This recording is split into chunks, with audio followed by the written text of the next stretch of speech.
En este pasaje de las Escrituras, Jeremías está en problemas. Y está en problemas por predicar la verdad. Sedequías, el rey, lo ha puesto en prisión. Y ahí en la prisión, Dios misericordiosamente le habla y le invita a orar. Y este es el trasfondo de Jeremías 33:3, donde Dios dice: clama a mí, y yo te responderé. Quiero que note conmigo la orden y mandamiento que Dios dio. No dijo el pedido o la invitación, sino el mandamiento que Dios dio. Le ordenó a Jeremías que orara. Le dijo: clama a mí. Jesús dijo que los hombres deben orar siempre. El apóstol Pablo dijo que debemos orar sin cesar. Este es un mandamiento de Dios Todopoderoso y es quien Dios toma la iniciativa. Dios le dijo a Jeremías: llámame. ¿Alguna vez ha tenido la tarjeta personal de alguien importante con su número telefónico privado y quien se la dio le dijo: llámame? Una vez un presidente de los Estados Unidos hizo eso conmigo. Bueno, me dijo: si puede hacer esto, déjeme saberlo. Esta es mi tarjeta. Llámeme. Y anotó su número telefónico en esa tarjeta. En ese momento no quise que nadie tocara esa tarjeta. Ahora ya no sé ni dónde está. Pero el punto es que si alguien importante le da su tarjeta con el número telefónico personal, eso es un gran privilegio. Y aquí está el Dios Todopoderoso, llegando hasta donde está Jeremías y diciéndole: llámame. Retrocedamos al capítulo 32, verso 17, para ver la clase de persona que hizo esa invitación. Jeremías dice: oh Señor Jehová, he aquí que tú hiciste el cielo y la tierra con tu poder y con tu brazo extendido. No hay nada que sea difícil para ti, que haces misericordia a millares y castigas la maldad de los padres en sus hijos después de ellos. Dios grande, poderoso, Jehová de los ejércitos es su nombre. Mi amigo, ese Dios es quien dijo: llámame. Él es quien dio su número privado, Jeremías 33:3, y dijo: aquí está mi número privado, quiero que me llames. Es mi invitación para ti. La mayoría de nosotros no podemos sencillamente tomar el teléfono y llamar a los jefesotes en el gobierno, o en los negocios, o en el mundo del entretenimiento. Pero escúcheme, no hay ni uno solo de ustedes que me están oyendo que no puedan hacer contacto con el cielo. Frente a determinadas situaciones, nunca diga que no hay nada que usted pueda hacer, porque sí puede orar. Y la oración no es algo que solo usted puede hacer, es algo que todos podemos hacer. Y porque Dios nos ha pedido que oremos, y porque Dios nos ha invitado a que oremos, y porque Dios nos ha ordenado que oremos, el dejar de orar es un pecado, pero también es una invitación. Y el dejar de orar es un insulto, y también es un privilegio, y el dejar de orar es una necedad, y también es una oportunidad.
Y el dejar de orar es una tragedia. Y cuando no oramos, pecamos contra Dios, le insultamos a Dios, nos negamos nosotros mismos ese privilegio y entramos en una tragedia colosal y sin embargo, fracasamos en orar. Deseo compartir con usted 10 pequeñas lecciones que he aprendido acerca de la oración. No voy a profundizar en ninguna de ellas, porque las comparto con usted como quien está también aprendiendo, no como una persona erudita o graduada en la escuela de la oración. Primero, haga un hábito de la oración. Los hábitos se forman al comenzar una y otra vez aquello en lo que fracasa día a día hasta que la oración se vuelve un hábito. Segundo, elija un tiempo y un lugar para orar. Ahora, no deje de orar a cualquier hora y en cualquier lugar, pero designe una hora específica y un lugar determinado para orar. Tercero, haga de ese tiempo y lugar lo más óptimo para usted. No lea la biografía de alguien quien oraba a una hora determinada por la mañana o por la noche para tratar de imitarlo. Encuentre el tiempo cuando su mente esté alerta, cuando su atención es fuerte. Para algunos de ustedes, eso puede ser después de despertarse. Para otros será después de la primera tacita de café. Para otros será después de que los hijos se han ido a la escuela. Pero lo importante es que usted encuentre el mejor tiempo, porque no hay nada mágico acerca de determinada hora. Cuarto, cuando vaya a orar, equípese. ¿Qué quiero decir con esto? Sencillamente que tenga su Biblia, un cuaderno para notas, lápiz o bolígrafo o esfero, o como usted lo llame, y su material devocional. Para mí sería casi inimaginable el tratar de tener un tiempo de oración sin mi Biblia y un cuaderno de notas. Yo espero que Dios me diga algo. Y si Dios me dice algo, quiero estar listo para anotarlo. Y aunque ya lo he dicho antes, lo voy a repetir ahora. La más débil de las tintas es mejor que la mejor memoria. Quinto, comience su oración leyendo la palabra de Dios. No ore primero para después leer la Biblia. Lea la palabra de Dios y después ore. Lo que Dios tenga que decirle a usted es más importante que lo que usted tenga que decirle a Dios, y su oración será mejor nutrida, avivada, entusiasmada, instruida y guiada cuando usted se hunde en la palabra de Dios. Sexto, aprenda a orar durante todo el día. En 1 Tesalonicenses 5:17 leemos: orad sin cesar. Una de las cosas que me ha bendecido al leer la vida de Dwight L. Moody, quien fuera el Billy Graham de su tiempo, es lo siguiente. Dicho por su biógrafo: nunca hizo oraciones largas, pero nunca pasó demasiado tiempo sin orar. ¿No es eso extraordinario? Nunca pasó demasiado tiempo sin orar. La oración fue para Moody un estilo de vida, y cuando algún asunto surgía, él oraba por eso. Yo tengo el hábito de orar por otros pastores cuando leo los boletines de sus iglesias. Oro por las iglesias cuando paso frente a ellas. Oro por las personas a quienes escribo cartas. Y aún mi correspondencia oficial es, para mí, motivo de oración. Leo el periódico buscando oportunidades para orar, no solo por las personas que han sufrido alguna tragedia, sino por aquellos que ocasionaron la tragedia. Y a medida que lee su Biblia, pregunte: Señor, ¿qué significa eso? Explícamelo. Hable con Dios. El otro día yo estuve en mi automóvil y le decía al Señor que le amaba, y comentaba con él una hermosa puesta de sol. Estoy seguro que a Él le agrada el que sus hijos aprecien las cosas hermosas que Él ha creado y que se lo digan. Séptimo, mantenga un registro de sus pedidos de oración y de las oraciones contestadas. Yo no hago esto tan bien como otras personas lo hacen. Tengo un cuaderno y escribo necesidades de oración y pedidos por los que he orado. El otro día estuve revisando uno de esos cuadernos de hace 10 o 15 años atrás, y fue una bendición increíble el ver cuántas oraciones Dios ha contestado, por algunas de las cuales ni siquiera le había agradecido. Amigo, aumentará su fe si mantiene un registro de sus oraciones, lo que solicita, lo que recibe y cuando lo recibe. Octavo, cuando ora, póngase la armadura de Dios. No faltará quien me pregunte, pastor, pero si voy a orar, ¿para qué necesito ninguna armadura? Porque, mi amigo, la oración es una verdadera batalla. Aunque usted no lo crea, toda la artillería del infierno estará en su contra cuando ora.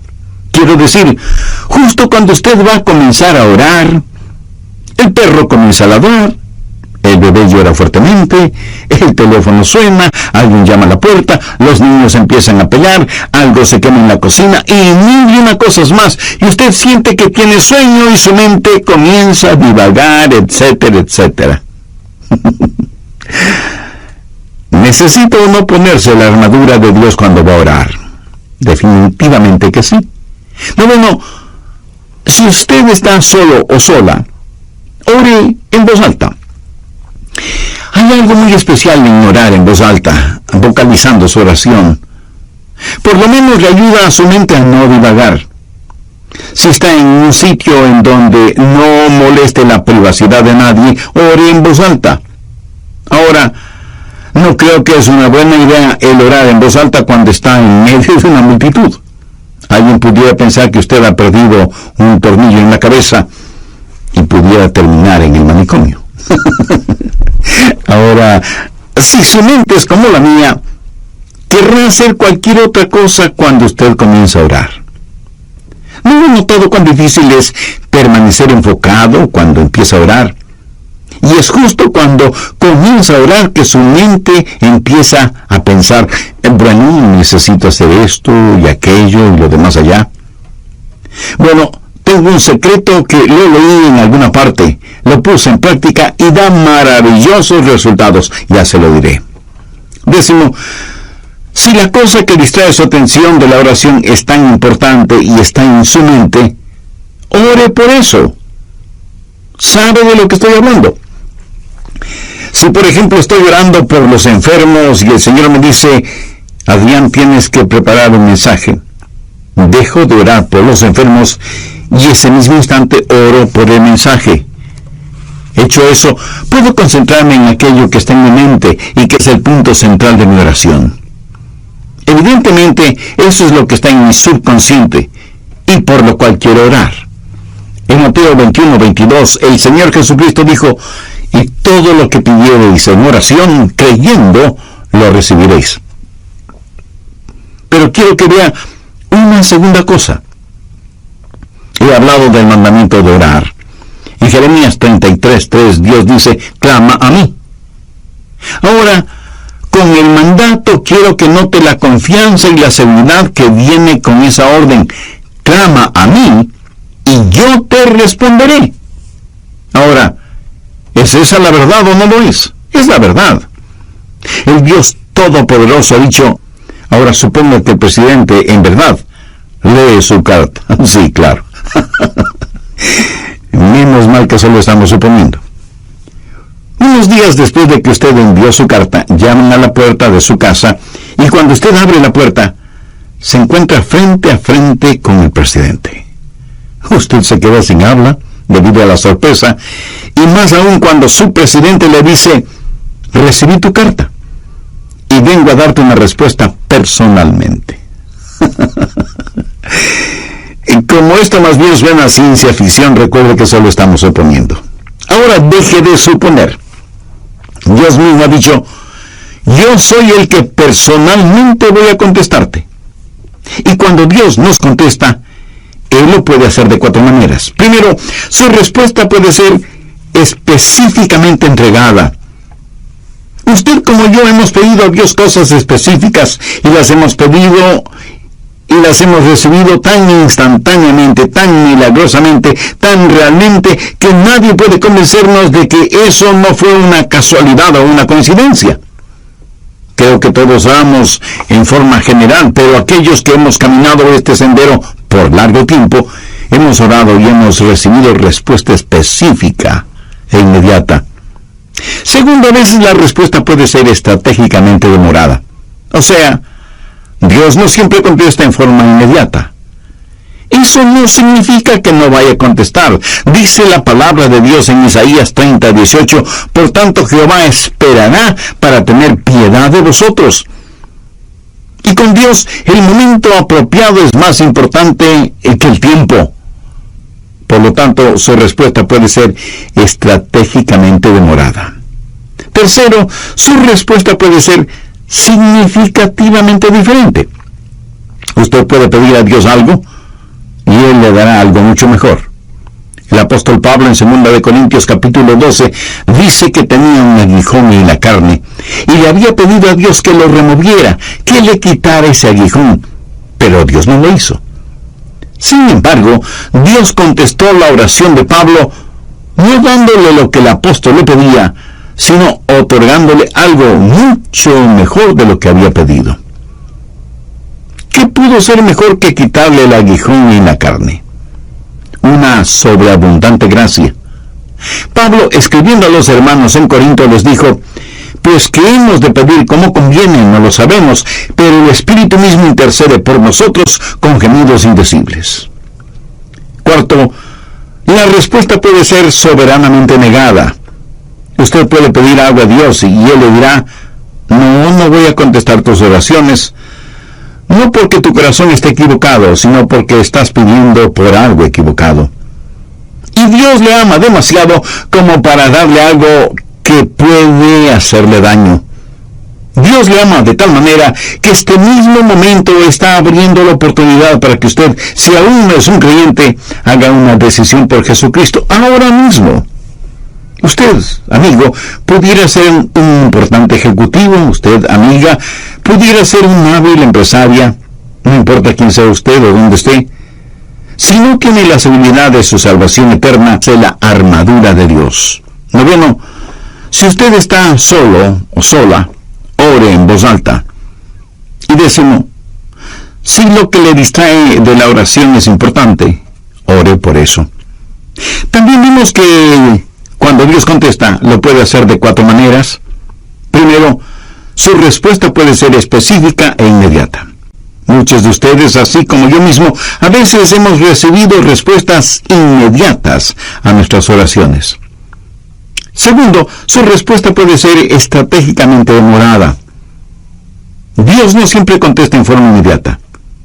Su respuesta puede demorar, pero siempre será en nuestro beneficio. Para Dios, el momento apropiado es más importante que el tiempo. Tercero, su respuesta puede ser significativamente diferente. Dios le puede dar algo totalmente diferente de lo que usted pidió, pero siempre será algo mucho mejor de lo que fue su pedido. Cuarto, su respuesta puede ser una negativa soberana. Cuando Dios no contesta su petición, no es porque necesariamente haya pecado en su vida, sino porque su petición está equivocada. Y Dios jamás le dará algo que pueda dañarle, no importa con cuánta intensidad se lo pida. Por ejemplo, una jovencita cristiana puede enamorarse apasionadamente de un joven no creyente, carnal, mundano, pero ella, cegada por lo que cree es amor, le pide a Dios que le dé a ese joven por esposo. No le pide a Dios que el joven se convierta. Dios, para protegerla, le niega su pedido. Ella, de todas maneras, se une a ese joven y esa es una receta segura para un fracaso matrimonial y espiritual. Yo creo que todos nosotros agradecemos a Dios por las oraciones contestadas, aunque debo admitir que muchas personas ni siquiera le agradecen a Dios por haberles contestado positivamente. Permítame decirle lo que yo he hecho. Le he agradecido a Dios por las oraciones no contestadas. ¿Usted alguna vez lo ha hecho? Ruth Graham, la esposa de Bill Graham, alguna vez dijo: le agradezco a Dios por las oraciones no contestadas. Si Dios hubiera contestado cada una de mis oraciones, cuando le pedí algo, 5 veces me hubiera casado con el hombre equivocado. Y siempre estamos orando, pidiendo cosas. Señor, esto es lo que quiero. Señor, ¿puedes hacer esto por mí? Y Dios dice, no sabes lo que estás pidiendo. Y pienso en algunos personajes bíblicos que pidieron a Dios que les quitara la vida cuando se vieron frente a dificultades. Moisés fue uno de ellos. Elías también le pidió a Dios que le matara. Y Jonás hizo la misma petición. Nosotros estaríamos ya hecho polvo si Dios contestara todas nuestras peticiones. Clama a mí y yo te responderé. Y la respuesta de Dios puede ser sí, no, te daré algo mejor o espera. ¿Qué he compartido con usted hasta este momento? La orden o mandato, la confianza o seguridad, y finalmente veamos la conquista. Clama a mí y yo te responderé y te enseñaré cosas grandes y ocultas que tú no conoces. Dios se ha revelado a sí mismo como un Dios que puede hacer lo que desea hacer. Veamos nuevamente Jeremías 32:17.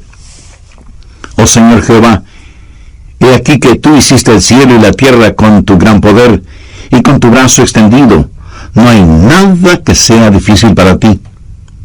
Vamos un poco más adelante hasta el verso 27, en donde Dios presenta sus credenciales, por decirlo de alguna forma. He aquí que yo soy Jehová, Dios de toda carne. ¿Habrá algo que sea difícil para mí? En otras palabras, Dios está diciendo que, siendo como es todopoderoso, Él puede hacer aún aquello que desde nuestro punto de vista humano es imposible hacer. Conozco a personas que tienen dificultad para creer en milagros. Los científicos, por lo general, y con las debidas excepciones, se identifican como ateos o a lo sumo agnósticos. Y pregunto, ¿cómo nadie puede tener dificultad con los milagros si cree en la creación? Si usted puede aceptar Génesis 1:1, de ahí en adelante, todo es más sencillo de creer. La gente habla mucho de las leyes de la naturaleza y realmente no saben de lo que están hablando porque no existe tal cosa como leyes de la naturaleza. Lo que sí existe son las leyes de Dios que la naturaleza obedece. Dios no obedece las leyes de la naturaleza, es la naturaleza la que obedece.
Y con exactitud las leyes de Dios. De paso, bien vale la pena mencionar que la naturaleza obedece mejor las leyes de Dios que los humanos, aunque somos los humanos los que nos hemos puesto la etiqueta de ser inteligentes. Dios lo creó todo, y lo creó como quiso crearlo. Jamás piense que Dios tuvo necesidad de nombrar varios comités de ángeles, serafines y querubines para que le asesoren en cómo debía crearlo todo. Si tal hubiera sido el caso, a lo mejor nada existiría, porque usted sabe cómo marchan las cosas cuando están de por medio los famosos comités, ¿verdad?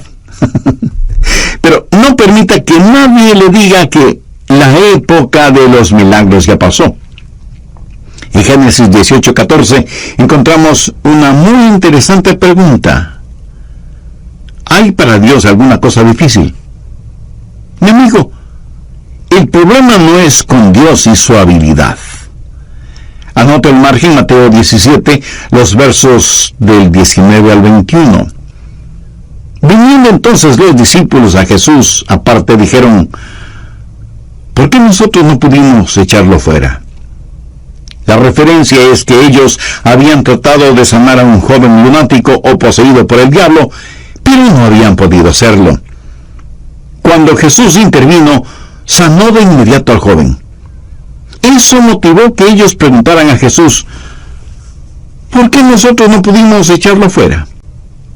Jesús les dijo, por vuestra poca fe. Porque de cierto os digo que si tuvierais fe como un grano de mostaza, diréis a este monte, pásate de aquí y allá, y se pasará, y nada os será imposible. Subraye esa última frase, nada os será imposible. Pero este género se refiere a la posesión demoníaca. No sale sino con oración y ayuno. En otras palabras, Jesús les dijo, la razón por la que mi Padre no les contestó no es porque no tenga la habilidad para hacerlo, sino debido a la incredulidad de ustedes. Porque si tuvieran fe aún del tamaño de un pequeño grano de mostaza, podrían decir a un monte, quítate del camino, y se quitaría. Mi amigo, la más pequeña cantidad de fe es mucho más grande que la más grande dificultad. Dios le dijo a Jeremías, clama a mí y yo te responderé, y te enseñaré cosas grandes y ocultas que tú no conoces. Yo creo que la idea aquí es algo que usted nunca ha visto, o algo que ni siquiera puede imaginarlo. Y este verso me trae a la memoria Efesios 3, versos 20 y 21, en donde Pablo, pensando en la grandeza del Señor, dice, y aquel que es poderoso para hacer todas las cosas, mucho más abundantemente de lo que le pedimos, ¿me entendemos? Según el poder que actúa en nosotros, a Él sea gloria en la Iglesia en Cristo Jesús por todas las edades, por los siglos de los siglos. Amén. No hay ninguna oración demasiado difícil como para que Dios no conteste. No hay ningún problema demasiado grande que Dios no pueda resolverlo. No hay persona demasiado perdida como para que Dios no pueda salvarla. No hay promesa demasiado complicada como para que Dios no la cumpla. Clama a mí, y yo te responderé, y te enseñaré cosas grandes y ocultas que tú no conoces. Y si usted me pregunta, si pido a Dios algo que esté fuera de su voluntad, ¿me escuchará? Amigo, debe estar bromeando. Por supuesto que le escuchará, pero no le contestará. Mire lo que dice 1 Juan 5:14. Y esta es la confianza que tenemos en Él, que si pedimos alguna cosa conforme a su voluntad, Él nos oye. Sabiamente se ha dicho que nada está fuera del alcance de la oración, sino aquello que está fuera de la voluntad de Dios. Ahora, usted no querrá nada que no sea la voluntad de Dios para usted, ¿verdad? Verá, la voluntad de Dios no es algo que tiene que hacer, más bien es algo que quiere hacer. La voluntad de Dios es lo que usted quisiera para usted mismo, si tuviera el suficiente sentido común para quererlo. Dios le ama. Recuerde que la única cosa que está fuera del alcance de la oración es aquello que está fuera de la voluntad de Dios. Pero para Dios no hay problema demasiado grande, ni promesa demasiado difícil, ni personas demasiado perdidas. No hay nada que Dios no pueda hacer. De hecho, al mirar este versículo en Jeremías, clama a mí y yo te responderé, y te enseñaré cosas grandes y ocultas que tú no conoces, está en realidad dentro del contexto de problemas nacionales. ¿Acaso usted no tiene un inquieto sentir acerca de todo lo que está pasando en el mundo de hoy? Dios le está diciendo a Jeremías, mira Jeremías, todo está bajo control. Ahí está Babilonia. Ahí está el cautiverio. Todas estas cosas van a suceder. En el capítulo 32 de Jeremías, desde el versículo 36, Dios le dice a Jeremías qué es lo que va a pasar, y comienza a hablar acerca de sus planes para Israel, del cautiverio en Babilonia, del regreso a la tierra, del venidero reino de Cristo, y luego le dice a Jeremías que ore. En la oración, nos unimos con Dios en regular las naciones y operar el universo. Y yo realmente no entiendo esto, pero Dios ha dicho lo que va a hacer. Y nada de lo que nosotros hagamos podrá detenerlo. Y sin embargo, se nos dice que debemos orar para que venga su reino. Sabemos que un día vendrá, pero se nos dice que debemos orar. Preparando este mensaje acerca de la oración, no pude dejar de pensar qué arma es la oración en tiempos de calamidad nacional o en tiempos de cualquier clase de calamidad. Varios países del mundo tienen ya cohetes con cabezas nucleares, teledirigidos, y que dan en el blanco con precisión absoluta. Hay cohetes que pueden ser disparados desde la superficie de la Tierra, desde las profundidades del mar o desde las alturas espaciales. Pueden viajar sin que nadie los detecte, y tan velozmente como el pensamiento, y pueden tener una detonación demorada. Y si al decir lo que voy a decir usted piensa que estoy cambiando de tema, no es así. Solo escúcheme atentamente. ¿Sabía que en Juan 17 Jesús oró por usted y por mí?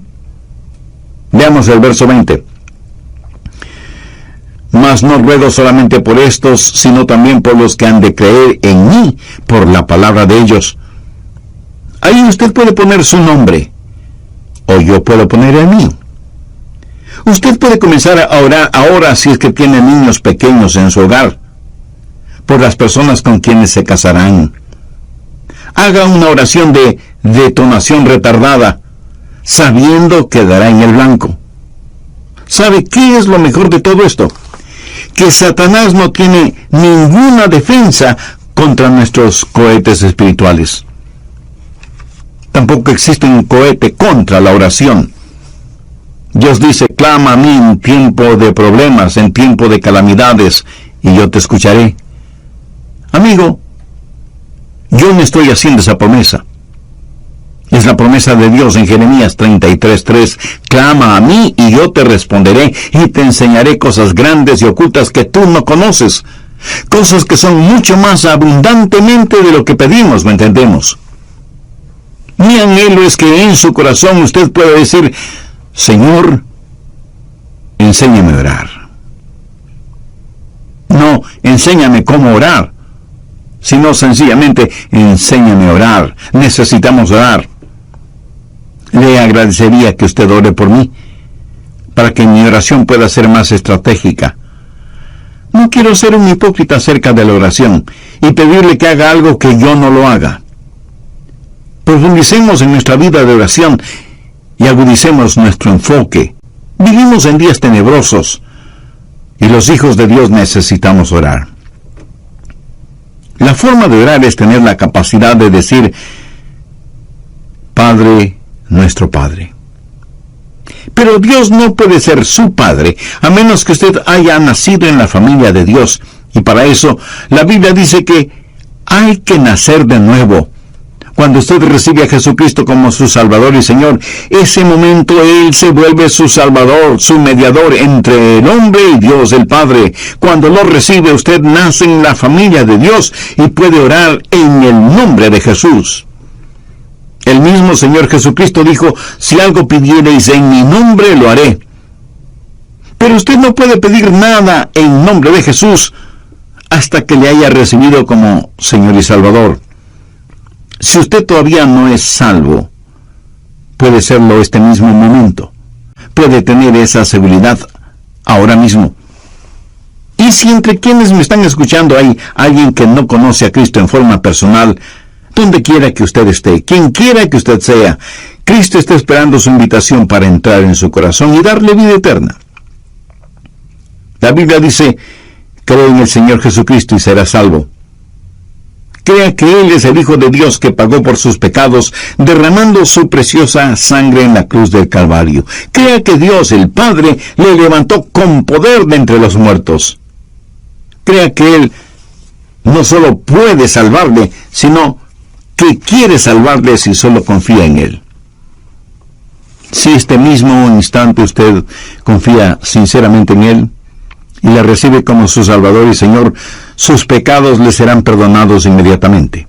Cristo morará en usted permanentemente y el cielo será su morada eternamente. Si tiene ese deseo y necesidad espiritual, le invito a orar una sencilla oración. Use sus propias palabras. Converse con Dios y dígale: querido Dios, anhelo que esta oración pueda llegar a ti. En realidad no estoy acostumbrado a orar. Y no sé si lo que te estoy diciendo es orar o no. En todo caso, vengo a ti porque me reconozco pecador. Estoy perdido espiritualmente y necesito perdón y salvación. Sé que mis pecados merecen tu castigo, pero vengo en busca de tu gracia y misericordia. Señor Jesús, gracias por pagar con tu propia vida la culpa de mis pecados. Gracias por perdonarme, por salvarme, por limpiarme, por darme vida nueva y abundante. Ven a mi corazón. Te recibo como mi Salvador, mi Señor, mi Dios, mi guía, mi amigo. Ayúdame a vivir para ti y por ti. Toma el control total de mi vida y ayúdame a nunca avergonzarme de ti.